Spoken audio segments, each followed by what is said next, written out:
169. Dan janganlah sekali-kali kamu menyangka bahawa orang yang terbunuh gugur syahid pada jalan Allah itu mati. Mereka tidak mati, bahkan mereka hidup secara teristimewa di sisi Tuhan mereka dalam keadaan mereka mendapat rezeki. Jadi orang tanya, Mas'ud ni anak murid Abdullah bin Mas'ud, termasuk kalangan tabi'in, tanya Ibn Mas'ud apa maksud orang yang mati syahid ini sebenarnya tidak mati, ya, bahkan mendapat rezeki.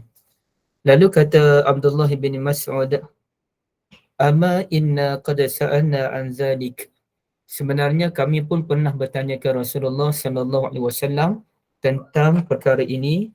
Faqala sallallahu alaihi wasallam, "Arwahuhum fi jawfi tayrin khudrin laha." Arwahuhum fi jawfi tayrin khudr.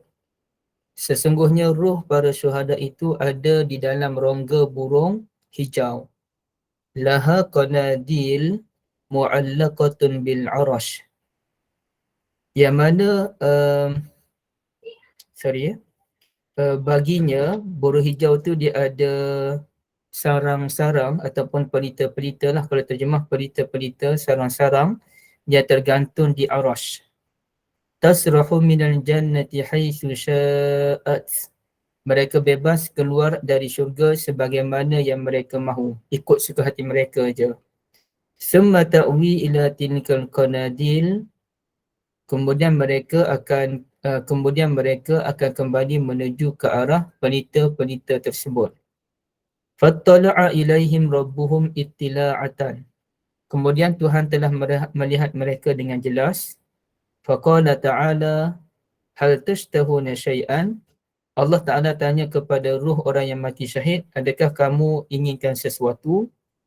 Qalu ayya syai'in nashtahi wa nahnu nasrahu minal jannati haitsu syi'na. Apa lagi yang kami mahukan wahai Tuhan, sedangkan kami bebas keluar masuk daripada syurga ikut suka hati kami. Fa fa'ala zalika bihim salasa marrat. Allah Ta'ala bertanyakan mereka soalan yang sama sebanyak 3 kali. Falamma ra'aw annahum lan yusraku min an yus'alu. Apabila mereka mendapati Tuhan tidak berhenti-henti tanyakan mereka dan mereka tak nak kena bagi jawapan apa lagi yang mereka mahukan, mereka qalu berkata, Ya Rabbi, nuridu an tarudda arwahana fi ajsadina hatta nuqtala fi sabilika marratan ukhra. Wahai Tuhan, kami ingin sungguh agar roh kami akan dikembalikan semula ke jasad-jasad kami sehingga kami berjuang dan terbunuh sekali lagi di jalan-Mu.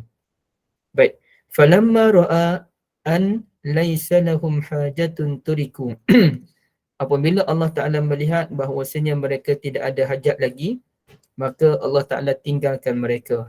Okey, itu terjemahan mudah. Tapi ceritanya macam mana orang yang mati syahid ni, satu, mereka ada dalam rongga burung yang berwarna hijau dan burung ini bebas membawa mereka keluar masuk daripada syurga sesuka hati mereka, ya. Sehingga satu ketika Allah Ta'ala tanya mereka, kamu nak apa-apa lagi ke? Mereka kata, kami nak apa lagi wahai Tuhan? Kami dah dapat nikmat yang amat besar. Kami duduk dalam perut, dalam rongga burung, kami terbang keluar bebas, terbang bebas keluar masuk syurga. Apa lagi kami mahukan? Tapi kerana Allah tanya juga mereka terpaksa berikan jawapan. Akhirnya mereka kata, ginilah Tuhan, kembalikan kami semula ke dunia agar kami dapat berjuang sekali lagi dan mati syahid sekali lagi. Jadi Allah Ta'ala tidak menerima permintaan tersebut kerana ia mustahil. Jadi ini merupakan permintaan pelik orang yang mati syahid, ibu-ibu sekalian, ya, pada-pada sekalian. Baik, jadi kita lihat pada muka surat 212. Ya, ya.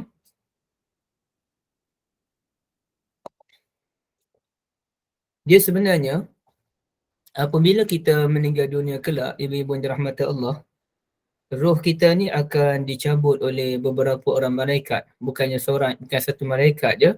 Beberapa orang malaikat akan datang untuk mencabut nyawa kita Dan apabila roh kita berada di kerongkong, barulah datang malakul maut untuk menarik nyawa tersebut.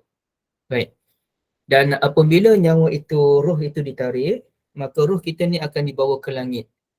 Dan bagi orang kafir, na'udzubillah min zalik, apabila rohnya sampai je ke pintu langit, maka roh itu akan ditendang balik. Roh itu tidak diterima dan roh itu akan kembali semula ke jasad yang berada di kubur. Dan kenapa dia kembali ke jasad yang berada di kubur? Untuk menjawab persoalan malaikat Munkar dan juga Nakir. Baik. Kemudian barulah roh itu akan dihumbankan ke dalam neraka Jahim. Ya, dihumban ke dalam neraka Jahim ke neraka Sakar katanya. Neraka Jahim rasanya. Barulah dihumban ke bawah. Okay, itu satu. Manakala orang yang beriman, insya-Allah kita semua mudah-mudahan sekalian, orang beriman, apabila kita mati, maka roh kita akan naik ke atas dan bila sampai ke langit dunia tu, insya-Allah kita lepas sampailah ke syurga Illiyin. Kemudiannya roh kita akan dikembalikan semula ke jasad untuk menjawab persoalan malaikat Munkar dan Nakir, dan selepas itu barulah roh kita akan kembali semula ke syurga. Okey, itu cerita yang mudah dulu. Ya, jadi roh kita tu tidak bersama dengan jasad di dalam kubur, tapi kedua-duanya mendapat nikmat dan rahmat daripada Allah. Roh dapat nikmat dan jasad juga mendapat nikmat daripada Allah Azza wa Jalla. Baik, satu. Ataupun bagi orang yang jahat, na'udzubillah min zalik, rohnya mendapat azab, berada dalam neraka dan jasad dia pun ditimpa azab oleh Allah Azza wa Jalla, iyazambillah. Baik, itu satu. Perkara yang kedua, benda-benda dirahmati Allah sekalian, sebenarnya roh kita ni ada berbeza-beza dia punya kedudukan dia. Yang mana kalau kita lihat kupasan daripada Ibn Qayyim Al-Jawziyah, ada 5 kedudukan semuanya. Ataupun ada 5 destinasi roh nanti. Okey. Destinasi yang pertama ialah destinasi para anbiya. Jadi pastilah para anbiya ini mereka berada di tempat yang paling tinggi yang kita pun tak tahulah di mana kedudukan mereka. Cuma kalau kita lihat dalam lihat dalam hadis Al-Isra wal Mi'raj, ceritanya begitu je. Nabi Adam AS duduk di langit dunia, kemudian Nabi apa yang kedua tu? Nabi Yahya dan Isa, langit yang kedua. Langit ketiga Nabi Yusuf, langit keempat Nabi Idris, langit kelima Nabi Harun, langit keenam Nabi Musa, dan akhir sekali atas sekali itu Nabi Ibrahim alaihissalatu wassalam. Manakala kedudukan Nabi-Nabi yang lain itu entah berada di mana, tidak dinyatakan dengan jelas, tapi pastilah mereka berada pada kedudukan yang tertinggi. Dan adakah Nabi Adam AS tu memang duduk dekat langit dunia ataupun baginda ada kedudukan yang lain, itu Wallahualam. Baik, itu kedudukan para Nabi. Kedudukan yang kedua, yang paling tinggi kedudukannya ialah para syuhada. Yang mana para syuhada berdasarkan hadis yang kita sebutkan tadi, mereka akan berada dalam rongga perut, rongga burung yang berwarna hijau, dan burung itu yang bebas membawa roh itu pergi ke mana sahaja. Kemungkinan kalaulah ada orang yang mendapat keistimewaan daripada Allah Azza wa Jalla, yang mana tidak perlukan burung untuk terbang ke sana ke sini, ialah Ja'far bin Abi Talib, yang dikenali sebagai Ja'far At-Tayyar radhiyallahu an, yang mana beliau pernah memimpin satu perang. Apa nama perang tu yang 3 orang gubernur jeneral perang meninggal dunia tu. Okey, yang Zaid bin Harithah meninggal, Ja'far meninggal, Abdullah bin Rawahah meninggal, kemudian barulah Khalid bin Al-Walid jadi jeneral dan menang dalam perang menentang Romawi. Baik, Ja'far At-Tayyar, beliau telah putus kedua-dua tangannya dalam perang tersebut. Sebagai jeneral, beliau pegang bendera, dan bila satu tangan putus, beliau pegang tangan satu lagi, dan bila kedua-dua tangannya putus, dia kepit dengan saki baki tangan yang ada bendera tersebut, dan akhirnya beliau terkorban radhiyallahu an. Maka kata Nabi SAW, sebagai balasan terhadap perjuangan Ja'far At-Tayyar, Ja'far bin Abi Talib, sepupu baginda SAW, maka Allah Ta'ala anugerahkan kepada beliau sayap yang teristimewa di syurga nanti. Jadi mungkin beliau tidak memerlukan burung untuk terbang keluar masuk syurga, cukuplah dengan sayap ataupun kepak yang dianugerahkan oleh Allah Azza wa Jalla kepada Ja'far At-Tayyar. Baik, itu kedudukan yang kedua. Ya. Kedudukan yang ketiga ialah, minta maaf, yang kedua tadi kecuali orang mati syahid yang mana dia berhutang, yang mana hutang ini termasuk dalam kategori hutang yang tidak diuruskan. Adapun kalau hutang itu diuruskan dengan baik, sebagai contoh, kita hutang rumah, kita hutang kereta, itu semua kita uruskan dengan baik. Dan kalaulah kita meninggal dunia, macam mana hutang tu, siapa yang tolong sambung balik, itu semua dah ada dah, dia punya kiraan dia. Kalau hutang macam tu, insya-Allah kita selamat. Ataupun kita hutang dengan seseorang, yang mana kita hutang dalam 5,000 contohnya, dan kita dah buat perjanjian bahawa setiap bulan kita akan bayar sebanyak 200 dan dia bersetuju. Jadi sejak itulah kita pun bayar 200 dan kalaulah kita ada satu masa kita syok, tak dapat bayar, kawan kita pun okey, tak apa, jangan bimbang. Kita kawan, kita tak ada masalah. Okey. Jadi kita pun cover balik pada bulan seterusnya. Jadi kalau begitu ada perjanjiannya, kita pun menepati janji, maka insya-Allah kita akan selamat dan nanti-nanti waris kita dah yang akan bincangkan bagaimana sama ada hutang itu dianggap selesai ataupun bayar sedikit ataupun dihalalkan. Tapi ceritanya ia diuruskan, maka tidak ada masalah. Yang tak boleh ialah kita berhutang, kita tiada niat nak bayar hutang ataupun kita berhutang dan kita tak peduli tentang hutang kita tersebut. Baik. Yang ketiga ialah ruh yang tertahan di pintu syurga. Okey, ruh yang tertahan di pintu syurga. Yang keempat ialah ruh yang tertahan di kubur. Dan yang kelima ialah ruh yang berada di pintu syurga. Betul kot, bukan muta'ah, perang mu'tah. Muta'ah tu kahwin, nikah muta'ah. Ini mu'tah. Baik.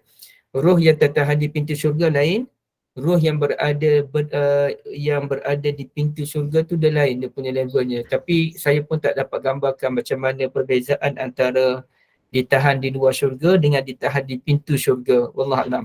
Tapi insya-Allah kita doakan pada Allah agar kita masuk dalam syurga terus. Baik. Dan kalau kita lihat dalam hadis yang lain, nanti terjumpa kot bahawasanya macam mana bentuk orang yang berada di luar pintu syurga tersebut. Okey, itu dia. Perkara yang kedua, ibu-ibu benda-benda dirahmati Allah, hadis ini menunjukkan bahawasanya syurga telah pun wujud. Syurga dan neraka telah pun wujud. Ruh-ruh orang jahat pun telah berada dalam neraka. Tinggal lagi, adakah syurga yang dah wujud dan neraka dah wujud itu, adakah dia sudah dipersiapkan sepenuhnya ataupun ia sekadar wujud? Macam kita lah, kita contohnya kita ada program. Program tu nak buat di mana-mana dewan. Contohnya dewan di Putrajaya. Dewan tu dah ada tapi persiapan dewan tu belum ada lagi. Mungkin meja belum disusun, mungkin pembesar suara pun belum lagi, kerusi VIP belum lagi. Kalau perlu sediakan montaj, belum ada montaj lagi. Kalau perlu sediakan makanan, makanan belum ada lagi. Ibaratnya begitulah. Jadi di syurga ni dia dah ada dah. Hatta yang kita bincangkan sebelum ini, bidadari pun dah ada. Dan apa-apalah secara asasnya memang dah ada dah. Tinggal lagi Allah Ta'ala akan mempersiapkan syurga itu untuk kehidupan kita pada hari kebangkitan kelak. Okey, jadi ini merupakan pandangan ahli sunnah wal jamaah. Dan kalau kita lihat dalam satu hadis yang lain, bonda-bonda yang dirahmati Allah, bahawasanya pintu syurga akan terbuka pada setiap hari Isnin dan Khamis. Hari Isnin dan Khamis pintu syurga akan terbuka dan kata Nabi SAW bahawasanya pintu syurga terbuka kepada sesiapa sahaja kalangan Muslim kecuali, yang ada pengecualiannya, kecuali orang yang bersengketa sesama kaum bersama dengan ahli keluarganya. Dia memutuskan hubungan rahim. Jadi hubungan rahim ni artinya hubungan kekeluargaan. Macam kalau kita ni, contohnya saya dengan Bonda Hawa, kita ni bukannya hubungan silaturahim, kita ni hubungan persaudaraan sesama Islam ataupun persahabatan itu. Yang rahim ni ibu bapa, terutamanya level yang paling tinggi, suami isteri, anak-anak, adik-beradik, itulah namanya hubungan rahim. Adakah pakcik makcik termasuk? Yang tu saya rasa termasuk sekali kerana mereka mahram kita, pakcik makcik ya. Manakala kalau dengan sepupu ataupun dengan waris kita, itu bukan. Maknanya sepupu jauh Itu bukan hubungan rahim. Itu dipanggil membina hubungan persaudaraan begitu sahaja. Jadi bagi orang yang memutuskan hubungan rahim dengan adik-beradik sebagai contoh, maka pintu syurga tertutup buat mereka kecuali mereka mula berbaik semula. Ukhuwah, persaudaraan tu ukhuwah, kasih benda rahim. Baik. Kemudiannya roha ni sambungan ruh lah. Roha, ruh. Artinya benda yang lapang, benda yang tenang, itu ruh. La tayasu mir rauhillah. Jangan kamu putus asa daripada keluasan Allah Azza wa Jalla. Rauh, raha. Baik. Seterusnya, kata Al-Qadhi Iyad bahawasanya menurut ahli sunnah wal jamaah, ruh ini kekal dan tidak mati. Ya, ruh itu kekal dan tidak mati. Jadi kalaulah roh ini kekal, dia tak mati, apa beza antara roh dengan Allah Azza wa Jal? Maka dijelaskan dalam Al-Quranul Karim, wa yas'alunaka 'anir ruh. Mereka bertanyakan tentang roh. Suratul Isra. Qulir ruh min amri rabbi, katakanlah roh itu termasuk urusan Tuhan. Artinya kata ulama seperti Ar-Razi, roh itu merupakan makhluk Tuhan. Apabila roh itu makhluk Tuhan, pasti dia berbeza dengan Tuhan. Betul, dia kekal. Tapi bukankah di dunia ini, dia ada benda yang dia baru wujud, kemudiannya dia akan tiada buat selama-lamanya. Apa contoh ibu benda-benda sekalian? Benda tu dia baru wujud, tapi kemudiannya satu masa nanti dia akan hilang buat selama-lamanya. Contohnya apa? Banyak sebenarnya contoh kan? Contohnya apa dia? Kita. Kenapa bergema balik? Apa Mira? Kita taklah, kita akan hidup selama-lamanya nanti. Okey. Haiwan sebagai contoh. Haiwan ni seperti kambing, dia akan dibangkitkan pada hari akhirat nanti. Tapi kemudiannya dia akan hilang. Dia hanya dihidupkan sementara untuk menegakkan keadilan, kerana kalaulah kambing itu dia dibunuh oleh kambing yang lain, maka kambing yang dibunuh tu pun akan menuntut keadilan daripada kambing si pembunuh tadi. Tapi kemudiannya mereka tidak dikenakan azab, tidak diberikan sebarang nikmat, mereka ditiadakan oleh Allah Azza wa Jalla. Baik. Ada benda yang mana dia baru ada, kemudian dia kekal selama-lamanya. Okey, itu sebagai contoh syurga, neraka. Begitu juga dengan kita ni baru je ada, tapi nanti kita akan kekal selama-lamanya. Ruh kita pun sama, dia baru ada dan dia kekal selama-lamanya. Cuma beza kita dengan ruh ni, kita baru ada, kemudian kita mati, kemudian kita ada balik. Macam ruh ni, dia baru ada juga, tapi kemudian, dan dia dia ada tu lebih awal daripada kita, tapi kemudiannya dia akan kekal selama-lamanya.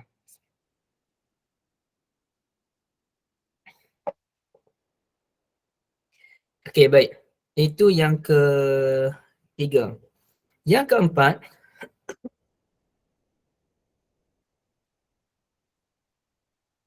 orang yang mati syahid ni, bonda-bonda sekalian, mereka tahu bahawasanya kematian mereka ni merupakan kematian yang begitu dengan nikmat. Dan kemudiannya mereka mendapat kelebihan yang luar biasa daripada Allah Azza wa Jal, membuatkan mereka pun tidak gerun untuk kembali ke muka bumi dan sekali lagi berjihad pada jalan Allah dan sekali lagi meninggal dunia. Mereka tak gerun dah. Kerana apa? Kerana mereka pernah merasai kematian itu sendiri dan ternyata kematian sebagai syuhada ini merupakan kematian yang begitu manis. Hadiah Allah Ta'ala buat mereka yang mati syahid. Alhamdulillah. Dan adakah kita tak mampu mati syahid? Mana-mana sekalian, adakah kita kena pergi ke Palestin untuk mati syahid? Jawabnya tidak. InsyaAllah kalau kita berjuang mengikut ruang yang kita ada, yang penting antakuna kalimatullahi hiyal ulya, kita berusaha untuk memastikan bahawasanya kalimah Allah merupakan kalimah yang termulia. Jadi sebagai contoh, ada orang tu dia kerja dakwah kepada non-Muslim, dia dakwah, dan ramai non-Muslim masuk Islam di tangan dia, menyebabkan dia ni digeruni dan dia dibenci oleh sekumpulan pelampau agama, dan akhirnya dia mati dibunuh oleh pelampau agama, ataupun kalau dia tak mati dibunuh sekalipun, akhirnya dia meninggal dunia dalam keadaan jihad dakwah tadi, maka kematian dia pun dianggap sebagai mati syahid. Ya. Begitulah kalau dengan orang tu dia sentiasa menghidupkan ilmu, perjuangan ilmu dia tu tinggi, apa pun dia buat untuk ilmu, habiskan masa dengan ilmu, maka apabila dia meninggal dunia kelak, walaupun dia meninggal itu di meja study dia, ya, maka ia pun tetap dianggap sebagai mati syahid. Allahumma amitna bimauti syuhada. Cuma level mati syahid tu pastilah berbeza-beza mengikut perjuangan dan juga pengorbanan masing-masing. Mesti ada perbezaannya. Baik, selesai di situ. Ada sebarang persoalan muda-muda? Boleh kita teruskan Okey. Yang seterusnya bab yang ke-44 muka surat 215.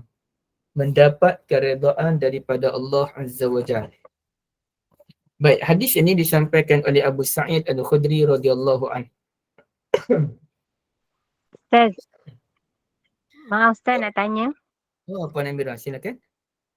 Okey, tadi Ustaz kata berkenaan roh para syuhada yang berada di rongga burung hijau tu kan. Sekiranya tidak menyelesaikan hutang yang tidak diurus dengan baik, maka dia tidak dapat masuk syurga. Andai kata hutang itu diselesaikan oleh ahli keluarga, macam mana Ustaz? Kalau selesai, insya-Allah dia boleh balik ke kedudukan dia tu. Di peringkat awal tu dia tertahan di pintu syurga. Tapi bila dah selesai, insya-Allah dia boleh kembali ke kedudukan yang dijanjikan oleh Allah Azza wa Jalla. Andai kata hutang tidak selesai dan ahli keluarga tidak tahu, maka di situlah kedudukannya Ustaz, tak masuk syurga lah. Maksudnya macam tu. Itu Allah Alam. Kerana macam saya sebut tadi, kita membezakan antara hutang yang diuruskan dengan hutang yang tidak diuruskan. Kalaulah dia memang dah uruskan hutang dengan baik, cuma malangnya keluarganya tak tahu bahawa dia berhutang. Dan mungkin ada sebablah kenapa dia tidak menceritakan pada keluarga dia yang dia berhutang je. Okey, jadi itu Allah Alam, saya tak berani nak komen.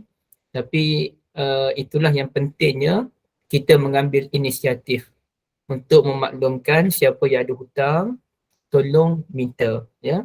Tapi bukanlah dia diazab. Bukanlah dia azab. Sebaliknya dia hanya tertahan di pintu syurga, tak dapat masuk syurga. Dan apabila ditiba hari akhirat kelak, adakah dia akan dimurkai oleh Allah Azza wa Jalla? Tidak. Benda itu boleh diselesaikan di hari akhirat nanti. Itu penyelesaian akhir, ya, di hari akhirat nanti. Okey, begitu Puan Amira? Baik Ustaz, faham. Alhamdulillah. Okey. Okey, seterusnya, sebab itu dia amat penting kalau kita sendiri daripada kumpulan Gema Nurul Iman ini, kita mengambil sunnatun Nabi SAW. Sekiranya ada kalangan kita yang meninggal dunia, maka kita berusaha untuk menyelesaikan hutang dia kalaulah dia termasuk kalangan orang yang kurang kemampuan. Kerana itu sunnah. Kalau keluarganya keluarga orang senang, tak apa. Itu keluarganya selesaikan.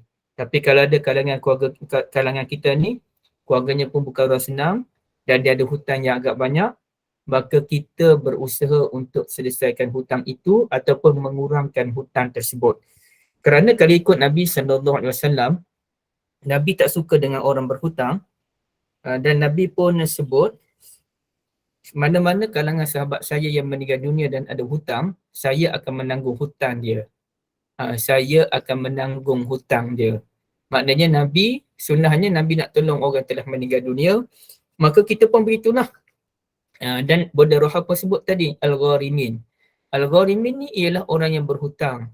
Maka pihak zakat juga bertanggungjawab untuk menyelesaikan hutang seseorang sekiranya mencukupi syarat-syaratnya. Okey, begitu. Gharam ini dia lemas. Jadi orang yang berhutang ni dia lemas dengan hutangnya, dia menyusahkan.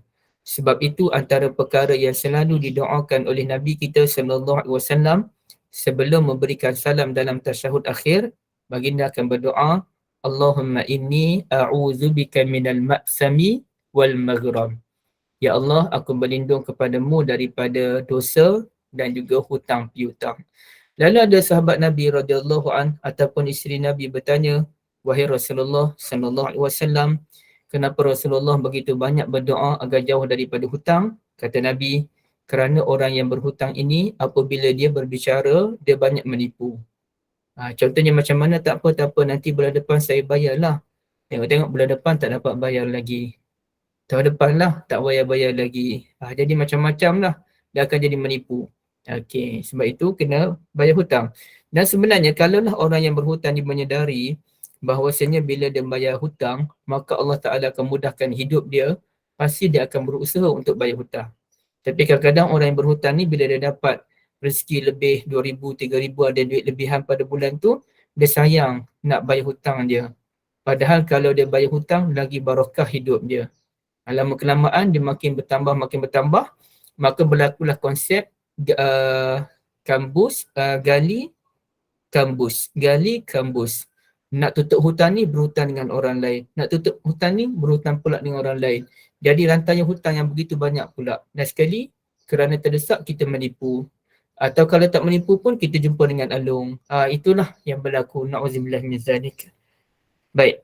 Seterusnya ialah mendapat keredaan daripada Allah Azza wa Jalla. Qala Nabi sallallahu alaihi wasallam, baris yang keempat, Inna Allah Ta'ala yaqulu li ahli jannah.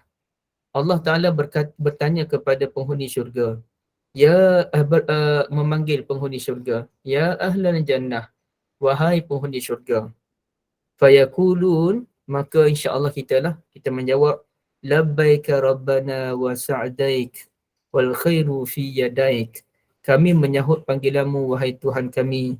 Kebahagiaan berpunca daripadamu dan kebaikan ada pada kedua-dua tanganmu.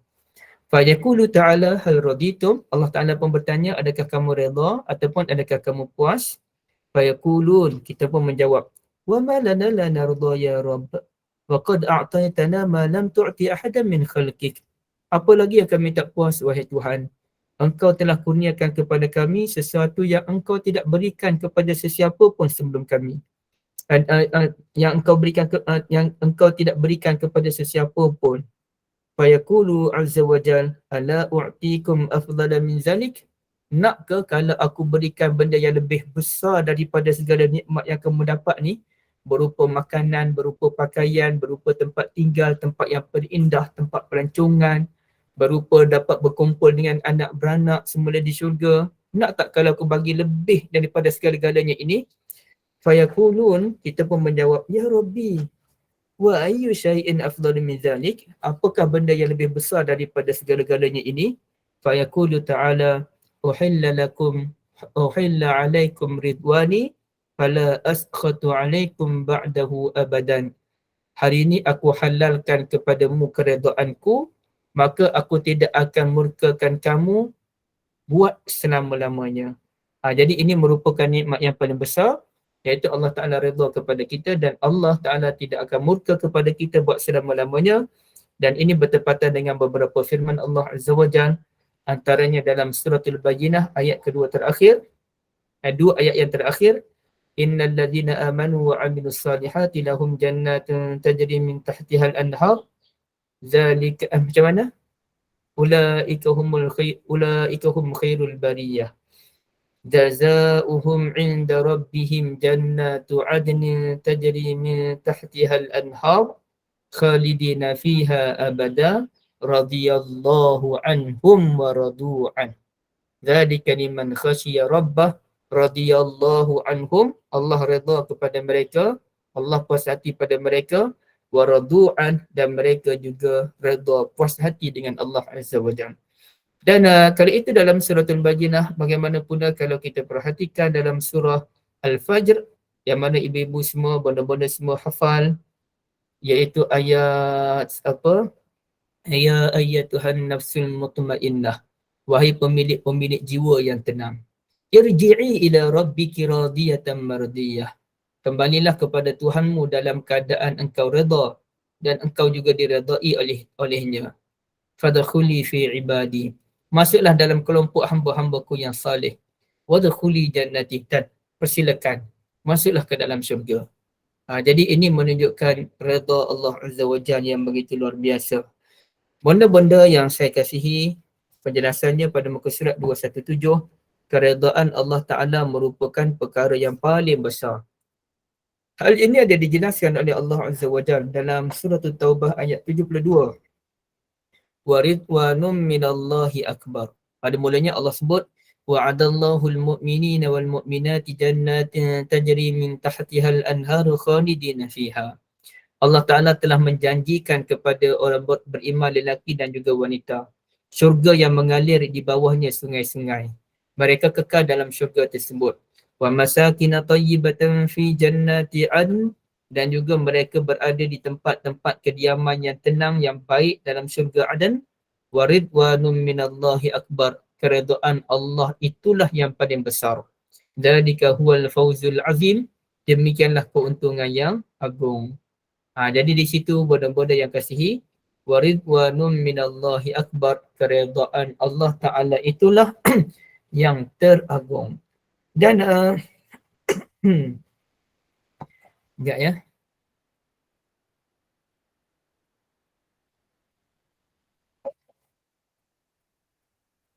Surah Bayyinah tadi saya silap baca ke? Innal ladzina amanu wa amilus solihat ulaika hum khairul bariyah. Begitu Takut saya silap baca tadi, saya pernah lupa dah. Untuk mendapat keredaan Allah Ta'ala, kita mesti redha kepada Allah dahulu. Okey, iaitu ada satu hadis Nabi SAW, muka surat 219, yang mana disebut zaqa ta'mal iman, kita akan merasai kelazatan makanan iman, man radiya billahi rabba wa bil islami dina wa bi muhammadin rasulah, sesiapa yang redha Allah sebagai Tuhannya, Islam sebagai agamanya, dan Nabi Muhammad sebagai Rasulnya. Jadi redha ni bukannya pasrah. Biasanya orang tanya, bila kita ditimpa musibah, orang kata redha. Ya, redha tu dengan arti pasrah. Tapi redha dalam hadis ini dan dalam ayat Al-Quran bukan merujuk kepada pasrah, tetapi kepuasan, keinginan. Sebagaimana disebutkan oleh Al-Imam An-Nawawi rahmatullahi alaih di dalam kitab Syarah Sahih Muslim, qala sahibut tahrir rahimahullah, pengarang kitab Tahrir rahimahullah berkata, makna raditu bisyai', maksud saya redha dengan sesuatu ialah satu, qana'tu bihi, saya puas hati dengannya. Saya puas hati Allah Tuhan, saya puas hati Islam sebagai agama, saya puas hati Nabi Muhammad sebagai Rasul. Waqtafaitu bihi, saya rasa cukup. Saya cukuplah Allah, saya cukuplah Islam, saya cukuplah Nabi Muhammad. Saya tak perlukan yang lain lagi. Walam atlub ma'ahu ghairuhu, dan saya tak nak dah yang lain. Saya tak minta dah yang lain. Cukuplah Allah, saya tak nak dah yang lain. Okey, itu maksud redha.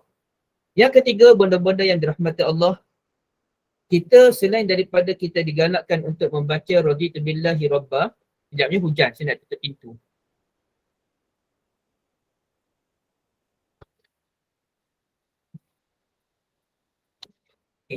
Selain daripada kita dituntut untuk membaca zikir raditu billahi rabba bil islami dina wa bi muhammadin nabiyyan wa rasulah, kita juga disunnahkan untuk membaca zikir ini pada ketika azan. Ketika azan pada muka surat 221 saya dah terangkan, sesiapa yang mendengar muazzin menyatakan, siapa yang mendengar muazzin mengumandangkan azan, kita baca apa? Asyhadu an la ilaha illallah wahdahu la syarikalah wa asyhadu anna Muhammadan abduhu wa rasuluh, raditu billahi rabba wa bi Muhammadin rasulah wa bil islami dina, maka diampuni dosa-dosa kecil yang lepas. Jadi cuma bila kita nak baca zikir tersebut, ada ulama baca zikir, ada ulama kata baca zikir itu selepas azan, ada ulama kata baca zikir itu selepas ucapan wa asyhadu anna Muhammadar Rasulullah. Maknanya muazzin asyhadu anna Muhammadar Rasulullah, kita pun jawab asyhadu anna Muhammadar Rasulullah. Muazzin sekali lagi asyhadu anna Muhammadar Rasulullah, kita pun jawab asyhadu anna Muhammadar Rasulullah, dan kita sambung dengan zikir raditu billahi rabba wa bi Muhammadir rasulah. Muhammad dulu ya. Raditu billahi rabba wa bi Muhammadir rasulah wa bil islami dina. Okay, dia ampuni dosa-dosa yang lepas. Ataupun boleh kita baca selepas azan, yang mana selepas azan la ilaha illallah, kita jawab panggilan hujung tu la ilaha illallah, Allahumma salli ala Muhammad wa ala ali Muhammad. Mulakan dengan selawat dahulu, paling kurang satu kali. Habis selawat, asyhadu raditu billahi rabba wa bi Muhammadin rasulah wa bil islami dina. Ataupun yang lebih baik lagi, yang lebih banyak lagi, asyhadu an la ilaha illallah wahdahu la syarikalah wa asyhadu anna Muhammadan abduhu wa rasuluh, raditu billahi rabba wa bi Muhammadir rasula wa bil islami dina. Habis tu Allahumma rabba hadhihi da'wati tammah as-salatil qa'imah ati Muhammadan al-wasilata wal fadilah wa ba'ath maqaman mahmudan alladhi wa'ata. Selesai. Siapa yang amal zikir raditu tadi maka mendapat keuntungan, diampuni dosa-dosanya yang lepas. Wallahu alam. Okey, bonda-bonda silakan kalau ada sebarang perbincangan.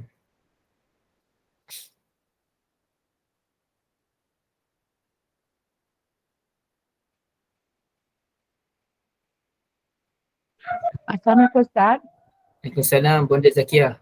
Kalau saya, kalau kita buat raditu billahi rabba rabi islami din Nabi Muhammadin Nabi Muhammadin Nabi Rasulullah, macam tu boleh tak? Boleh, insya-Allah boleh. Saya yakin benda tu boleh bonda. Cuma yang terbaik sahaja. Raditu billahi rabba wa bi Billahi Muhammad. rabba raditu billahi rabba islami din Nabi Muhammadin ya Nabi Rasulullah. Yang begini bonda. Raditu billahi rabba wa bi Muhammadir rasula wa bil islami dina. Itu yang terbaik apabila kita khasnya ketika azan tadi. Muhammad dulu baru Islam. Terima kasih Ustaz. Sama. Tapi kalau bonda Zakia dan bonda-bonda lain tertukar antara Islam dan Muhammad, insya-Allah kita mendapat apa dijanjikan oleh Nabi kita sallallahu alaihi wasallam. Tak mana tak kalau tersilap terlupa dah tu terlupa je. Sebab kita dah biasa Islam dulu baru Muhammad kan. InsyaAllah boleh. Betul. InsyaAllah boleh. Cuma kalau boleh kita letak Nabi Muhammad dahulu. Okay, ada soalan lain?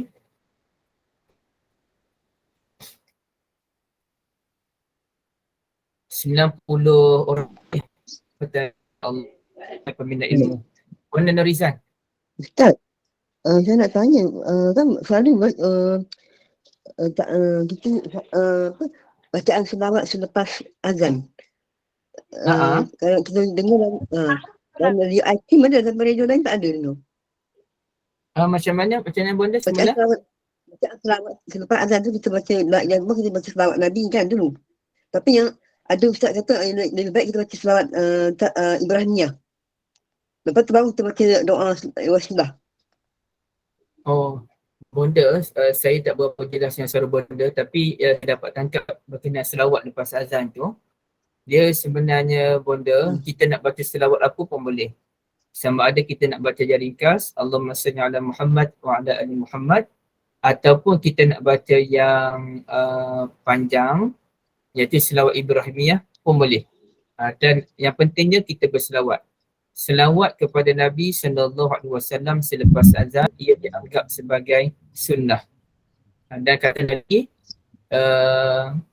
falyakul misla ma yaqulul muazzin thumma sallu alaihi. Jawablah panggilan azan kemudian sampaikan selawat kepada saya. Man salla alayya salatan, siapa yang selawat kepada saya sekali, Allah Ta'ala berikan rahmat kepadanya 10 kali. Jadi maknanya lepas azan tu memang sunnahnya selawat.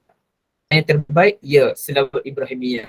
Tapi kalaulah dengan selawat Ibrahimiyah masa kita untuk salatus sunnah, contohnya kalau saya solat di surau, dia ada masa berapa minit lagi kita nak iqamah, kalau saya baca selawat Ibrahimiyah saya dah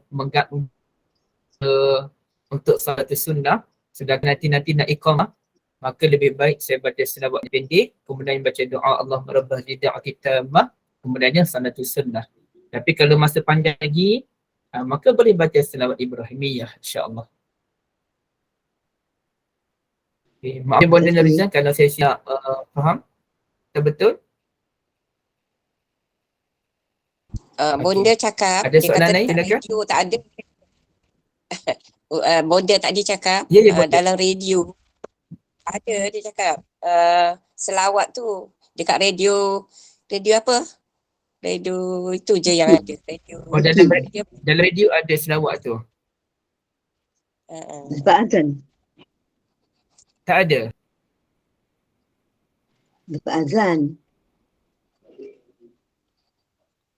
Macam mana Selalunya kalau bonda? radio, Semula-semula.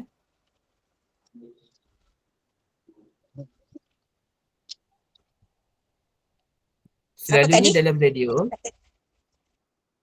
Radio Aikin lepas azan. Ah, Ada selawat lah, Ah, baca selawat. ada selawat lah. Okey, betul. Selawat tu sebenarnya Betul bebas. lah. Baca selawat apa pun. Hmm.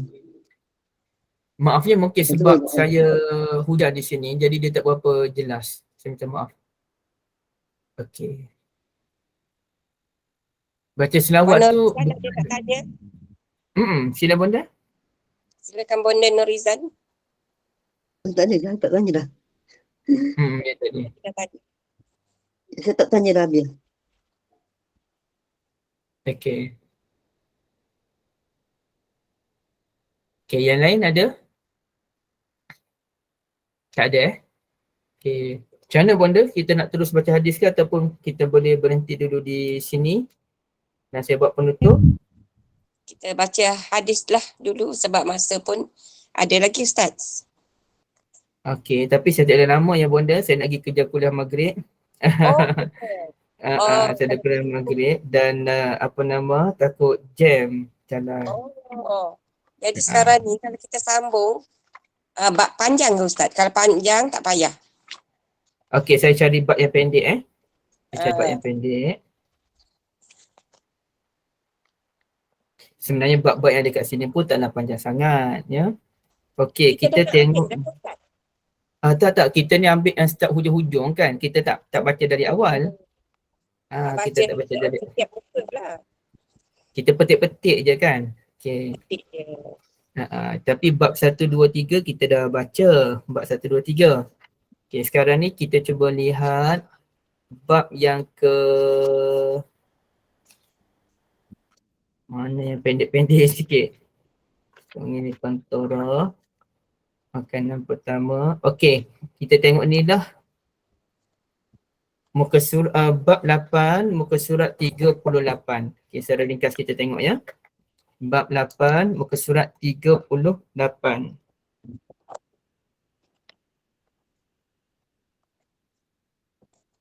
Okey, sekecil-kecil tempat di syurga sudah terlalu indah. Hadis yang disampaikan oleh Abu Hurairah radhiyallahu an daripada Nabi sallallahu alaihi wasallam barisan keempat. Laqabu qausin fil jannati khairum mimma tatlu'u alaihi syamsu wa taghrub. Satu tempat sebesar tempat di syurga sekecil busur panah. Ya. Ataupun tempat di syurga sebesar tempat menyimpan anak panah. Adalah lebih baik daripada semua tempat yang berada di dunia di mana matahari terbit dan terbenam. Dan kata Nabi SAW, la ghadwatun aw rawhatun fi sabilillahi ta'ala khairum mimma tatlu'u alaihi syamsu wa taghrub. Satu jihad pada jalan Allah Ta'ala pada waktu pagi ataupun petang lebih baik daripada semua yang ada di atas matahari terbit dan terbenam. Jadi ini cerita bahawasanya tempat yang kecil sebesar anak panah pun sudah terlalu cantik dibandingkan dengan seluruh dunia.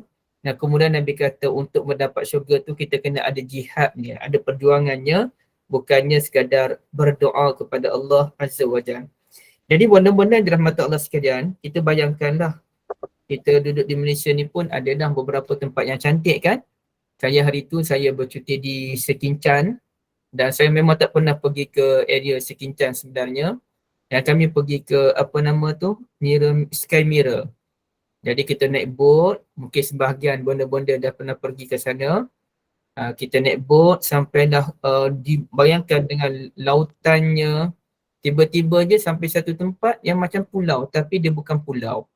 Macam pulau tapi bukan pulau. Dan di situlah ya. Dan di situ Bonda dah pergi. Bonda dah pergi. Dah pergi. Barakallahu fikum. Puas hati ke bonda ke penat? Puas hati, seronok. Cantik apa tempatnya. kebesaran Allah. Besaran Allah. Bayangkan bonda kan kita tengah naik boat tiba-tiba ada macam pulau kan. Lepas tu mula-mula ada air, lepas tu tak ada air. Yes. Dan ada masa tertentu mana bot pun tak boleh lalu di situ. Okay. Jadi bayangkan tempat itu sudah terlalu indah, bagaimanapun dia di tempat di Kashmir, Switzerland, Pakistan yang kawasan Bukit Bukau, Gunung Ghana yang begitu indah yang tak dapat dibayangkan, itu keindahannya tu. Yang Kashmir dianggap sebagai syurga dunia tu. Tapi rupanya, kalaulah segala tempat yang paling indah di dunia ini bergabung, dia letakkan di satu tempat je, tempat yang paling indah ni, Dia tidak dapat menandingi Ustaz. dengan tidak dapat menandingi walaupun sekecil-kecil tempat di syurga sekalipun. Apalagilah kalau tempat yang besar di syurga, lagi-lagilah tak dapat nak tandingi. Okey, Ibu Ruqayyah dulu, silakan.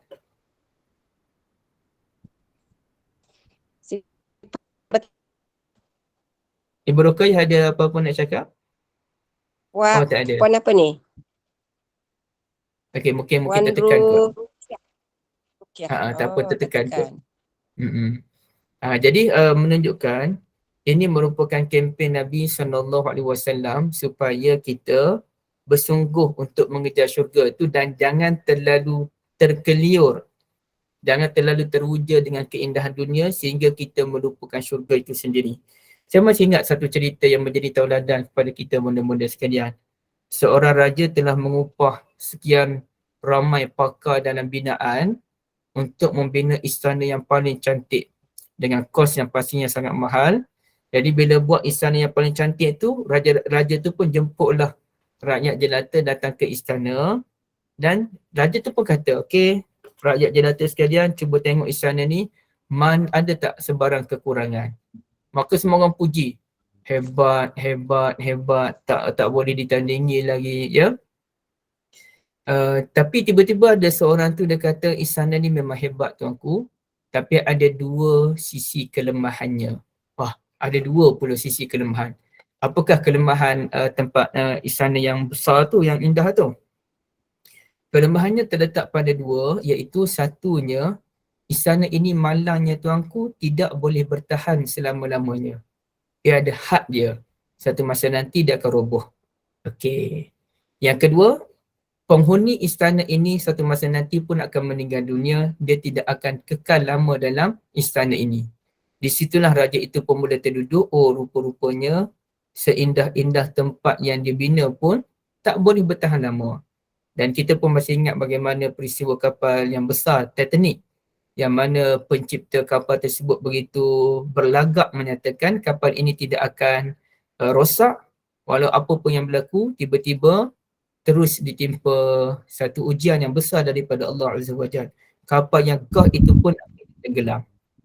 Benda-benda yang dirahmati Allah sekalian, sama juga satu ketika seorang ulama memberikan nasihat kepada seorang raja.